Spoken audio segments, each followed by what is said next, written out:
আজি শুভ দিন, আজি শুভ ৰথযাত্ৰা। আজি গোটেই বিশ্বজুড়ে আমাৰ ভাৰতবৰ্ষকে ধৰি গোটেই দেশত আজি ৰথযাত্ৰাৰ শুভাৰম্ভণি চলি আছে। আৰু আপোনালোকে জানে বা আমি গোটেই হিন্দু সনাতনী ব্যক্তিসকল জানো যে আজি পুৰী জগন্নাথ যিটো আমাৰ ধাম, তাতে লক্ষাধিক মানুহ তাতে সমাগম হয়। বিভিন্ন ৰাজ্যৰ পৰা তীৰ্থযাত্ৰীসকল আহি যি ৰথৰ যি ৰছীডাল, এই ৰছীডাল ধৰিব পাৰিলে সেইদিনা নিজকে খুব পুণ্য বা ধন্য বুলি ভাবে।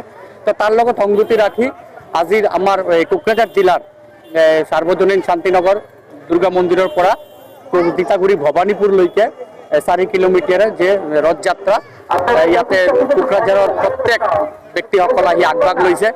আৰু এই মানে ৰথযাত্ৰাৰ আকৰ্ষণীয় হ'ল যে গজৰাজ, আমি যিটো হাতী বুলি কওঁ, এই হাতী মানস অভয়াৰণ্যৰ পৰা আহিছে, আহি পেলাই আজি ৰথযাত্ৰাৰ আগমনি তেখেত আগবঢ়াই লৈ যাব। 7 দিনা যি ৰথযাত্ৰা, এই ৰথযাত্ৰাৰ লগত কেন্দ্ৰ কৰি প্ৰত্যেক মানুহৰ শুভ কামনা কৰিছোঁ, মংগল কামনা কৰিছোঁ।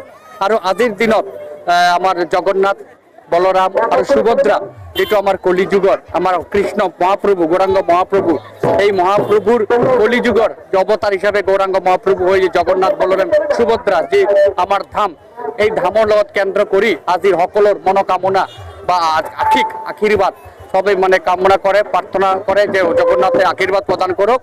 আজিৰ দিনত জগন্নাথ যেটো আমাৰ বলদেৱ বা সুভদ্ৰা তেখেতে ওলাই আহে, ইমান দিন মন্দিৰত থাকে, আৰু আজিৰ দিনত জগন্নাথে মন্দিৰৰ পৰা ওলাই আহি মাসিৰ বাড়ি যাত্ৰা কৰে। এই কাৰণে সবই আহে জগন্নাথক চাবলৈ, কাৰণ জগন্নাথ বছৰত এদিনই ওলায়, আৰু এই জগন্নাথক চাব কাৰণে প্ৰত্যেক মানুহ আহে। আমি এই ৰূপ হিচাপে আমি চাইছোঁ, সেইকাৰণে সকলোকে আজিৰ এই ৰথযাত্ৰাত শুভকামনা কৰিছোঁ। জগন্নাথে সকলোকে মংগল আশীৰ্বাদ কৰক, সকলোৱে সুস্থ থাকক, ভাল থাকক।